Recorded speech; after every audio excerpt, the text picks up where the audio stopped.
Alô, varandeiros, para você ligado na varanda mais famosa do Brasil, um grande abraço.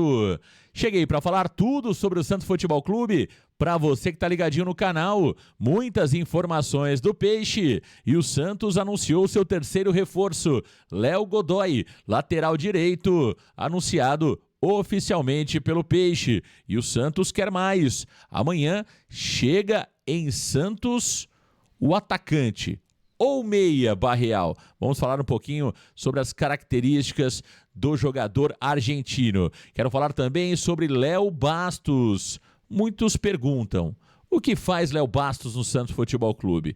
Olha, você vai entender a nova função do Léo Bastos.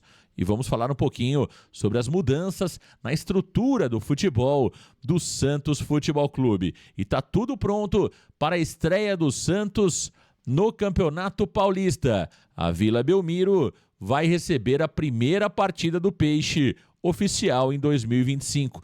Tudo isso e muito mais aqui no Varanda. Deixa o like, compartilha, se inscreva. Vem pro Varanda Futebol Debate. Meus amigos varandeiros, o Santos anunciou oficialmente o seu terceiro reforço para a temporada 2025. O nome dele é Léo Godoy. O jogador de 29 anos chega por empréstimo. Ele que foi contratado junto ao Atlético Paranaense. Léo Godoy, argentino, lateral direito, chega ao Santos Futebol Clube. Tá aí as informações sobre o novo reforço do Peixe. Leonardo Ezequiel Godoy.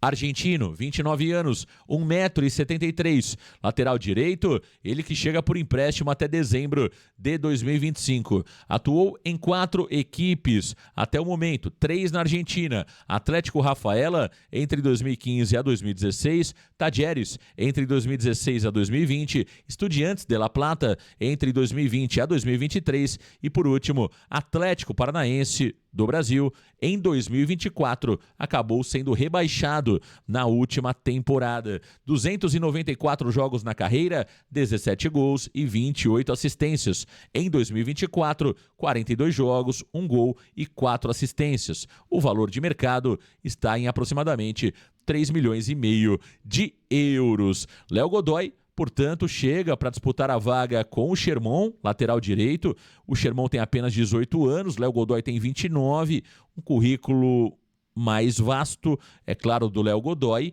e muito provavelmente o Sherman comece a temporada como titular e aí o Léo Godoy chega para brigar pela posição, né? Você tem a experiência do Léo contra a juventude do Sherman, né? São 2 bons laterais. O que chama a atenção dos números do Léo Godoy, que eu mostrei há pouco, é a quantidade de gols que o lateral direito tem na carreira. 17, né?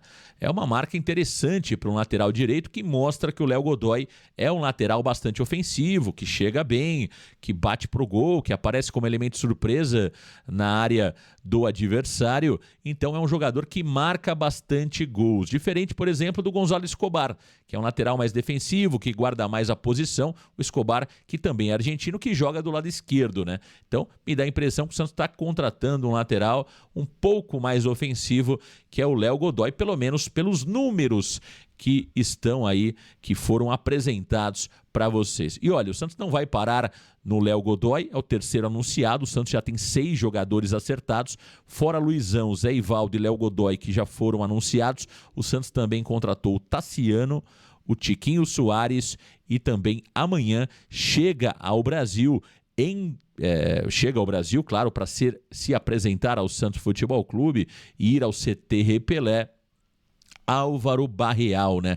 Álvaro Barreal será o 6º reforço do Santos Futebol Clube, o jogador argentino, ele que pertence ao Cincinnati dos Estados Unidos, chegará por empréstimo ao Santos Futebol Clube. E olha que curioso, eu quero mostrar aqui um pouco o mapa de calor do Álvaro Martim Barreal. Você percebe, né? Muitos estão colocando o Álvaro Barreal como um meia. Na verdade, ele é um atacante que joga pelas beiradas. Perceba que ele faz muito ali o corredor, né?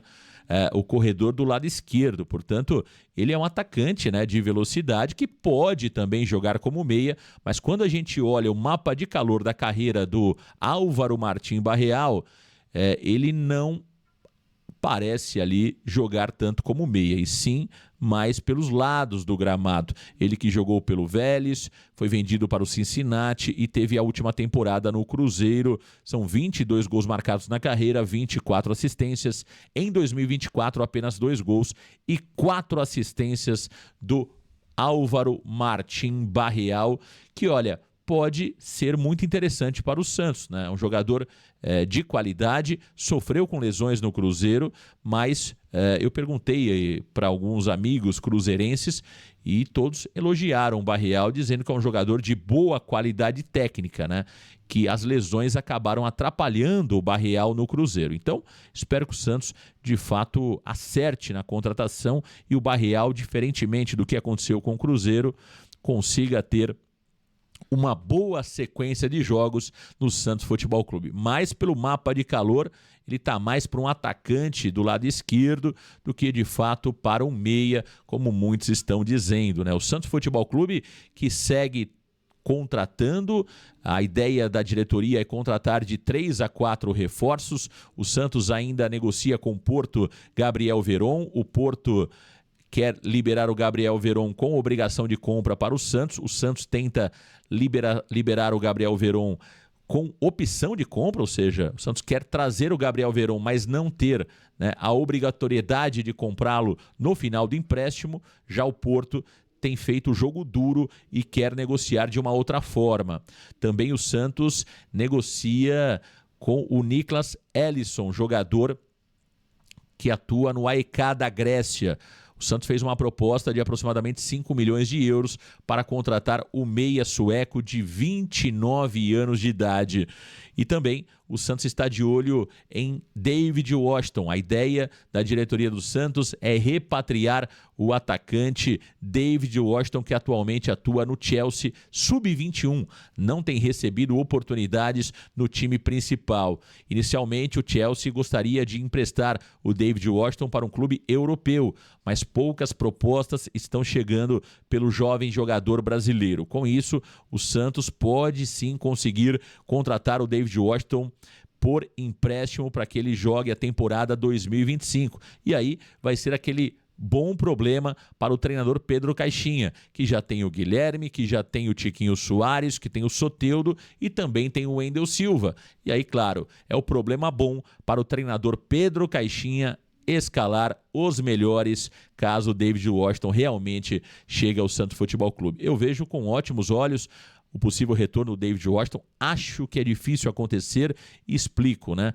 Porque a ideia do jogador, ele que tem como empresário Bertolucci, é ficar na Europa. Então, o David Washington só vem para o Brasil se realmente não pintar absolutamente nada melhor para ele na Europa. Se tiver alguma coisinha boa, ele provavelmente fique por lá em outro clube europeu. O Flamengo tentou contratar o David Washington na última janela, acabou batendo na trave. Estava ali tentando contratar o David Washington no final da janela, não houve tempo hábil e a negociação não aconteceu. É um jogador diferente, que infelizmente saiu de forma precoce do futebol brasileiro e acabou, claro, né, chegando ao Chelsea sem estar preparado, né? A grande verdade é essa. Foi um grande erro da diretoria do Santos, de fato, em negociar o David Washington, e erro também dos empresários do atleta em levarem o David Washington para o Chelsea sem que ele estivesse preparado para isso. Apostaram que o jogador fosse fora da curva. Ele é bom, ele é diferente, mas eu acho que ele não estava preparado para jogar no futebol inglês, que é a liga atualmente mais competitiva do mundo. Meus amigos varandeiros, falar um pouquinho sobre Léo Bastos. Olha, o Léo Bastos, profissional que está no Santos Futebol Clube, né? Um dos maiores laterais da história do Santos Futebol Clube, campeoníssimo pelo Peixe. O Léo estava sendo muito contestado ali na função que ele estava realizando no Santos, fazendo a interface, né, entre o grupo de jogadores e a diretoria do Santos. Muitos questionavam, né, que a função do Léo praticamente ninguém enxergava, né, o que trazia de diferente o Léo para o Santos Futebol Clube. o que estava agregando o Léo Bastos ao Santos Futebol Clube. Sempre víamos o Léo ali nos vestiários, nas imagens da Santos TV. Antes da partida, o Léo sempre estava ali no gramado, com mais 4 ou 5 pessoas do Santos, mas sempre foi muito contestada as atividades que o Léo fazia em 2024. Agora, com as mudanças na estrutura de futebol do Santos Futebol Clube, a saída do Carille, a saída do Marcelo Fernandes, a saída do Arzu, a saída do Alexandre Galo, o Léo permanece no Santos Futebol Clube, mas agora em uma nova função.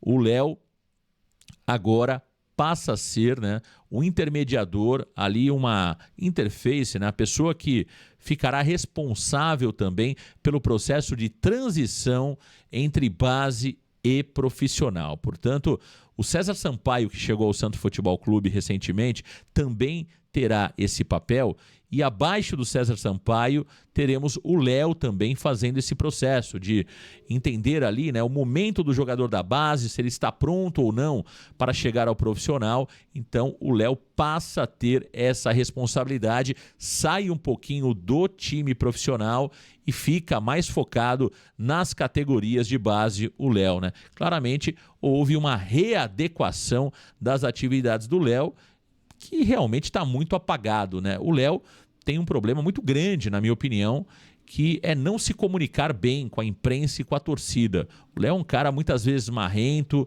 que me parece um cara legal, mas que não se comunica, né? E a falta de comunicação, às vezes, gera interpretações equivocadas, né, por outras pessoas. Se o Léo se comunicasse um pouco melhor com a imprensa e com a torcida, falasse claramente, né, o que tem feito no Santos Futebol Clube, eu entendo que muitas interpretações equivocadas não teriam acontecido. Então, uma dica para o Léo é se comunicar um pouco melhor, falar um pouco mais, e tá convidado o Léo aí para uma entrevista aqui no Varanda Futebol Debate, que é bom para ele e bom para o Santos Futebol Clube. O Léo é o ídolo do Santos Futebol Clube como jogador, mas como dirigente, ainda, na minha opinião, está deixando a desejar. É isso, meus amigos varandeiros. Um grande abraço para todos vocês. Valeu, galera. Tchau!